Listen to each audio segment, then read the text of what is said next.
Datuk Bentara Luar, pasti ramai yang pernah dengar. Tapi siapa sebenarnya Datuk Bentara Luar?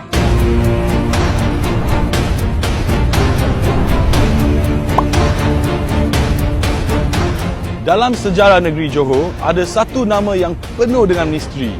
Seorang pemikir, seorang jeneral perang dan seorang perancang bandar. Beliau juga merupakan seorang genius yang berbangsa Melayu yang ditakuti oleh orang British. Nama sebenar beliau, Datuk Bentara Luar, ialah Muhammad Saleh bin Perang. Beliau membangunkan Johor tanpa bantuan British. Boleh mengukur peta hanya dengan rotan dan fasih berbahasa Cina. Sebab itu, penjajah tak senang duduk dengan kebijaksanaan beliau. Pihak British datang ke Tanah Melayu dengan satu niat, nak mengawal segala-galanya. Tapi di Johor, mereka jumpa satu masalah besar. Datuk Bentara Luar. Beliau adalah seorang Melayu yang terlalu bijak. Dia boleh buat peta Johor yang hanya menggunakan rotan. Dia boleh bertutur dalam bahasa Cina dan membina hubungan baik dengan masyarakat Tionghoa. Dia juga merancang pembangunan Johor tanpa sebarang bantuan British. Dan ini membuat pihak British rasa gelisah sebab mereka tahu selagi ada orang bijaksana seperti Datuk Bentara Luar, mereka tidak boleh menjajah Johor dengan mudah. Tanpa satelit, tanpa drone dan tanpa GPS, bagaimana seorang boleh melakar peta Johor dengan begitu tepat sekali lebih daripada 100 tahun yang dahulu? Rahsianya, rotan. Ya, Datuk Bentara Luar menggunakan rotan untuk mengukur jarak dan bentuk muka bumi, kemudian menterjemahkannya dalam peta bertaraf antarabangsa. Beliau adalah perancang bandar sebenar Batu Pahat, memastikan jalan raya, pasar, pejabat pentadbiran tersusun dengan strategi yang baik. Beliau tak perlukan British dan tak perlukan penjajah.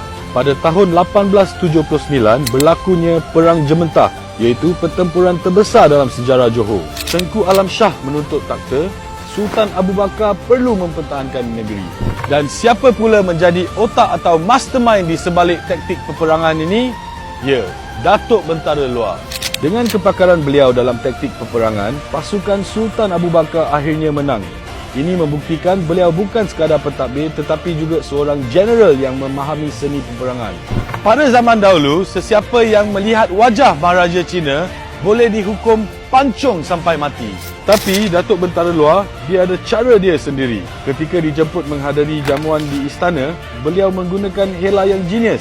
Dia angkat kangkung tinggi-tinggi dan ketika dia mendongak untuk makan, dia curi-curi tengok wajah Maharaja. Ini bukan setakat hela yang biasa, tapi menunjukkan kecerdikan dan keberanian seorang pemimpin Melayu yang tajam akal dan cekap membaca situasi.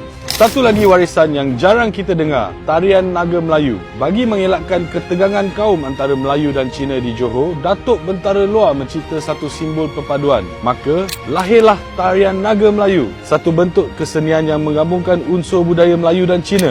Ini membuktikan bahawa kebijaksanaan Datuk Bentara Luar bukan saja dalam pentadbiran dan strategi perang tetapi juga dalam membina sebuah negeri yang harmoni. Hari ini kita berjalan di Bandar Batu Pahat, kita melihat pembangunan di negeri Johor, kita menikmati keamanan di negeri ini, tetapi tahukah kita semua ini pernah dirancang oleh seorang tokoh hebat yang hampir dilupakan? Datuk Bentara Luar bukan sekadar pegawai kerajaan yang biasa. Beliau merupakan arkitek Johor, pahlawan yang ditakuti British dan tokoh yang membentuk identiti dan bangsa kita. Saya ingin menyeru kepada semua rakyat Malaysia, khususnya golongan muda, cintailah sejarah tanah air kita. Kenal asal-usul, kuatkan jati diri dan jom follow Mel.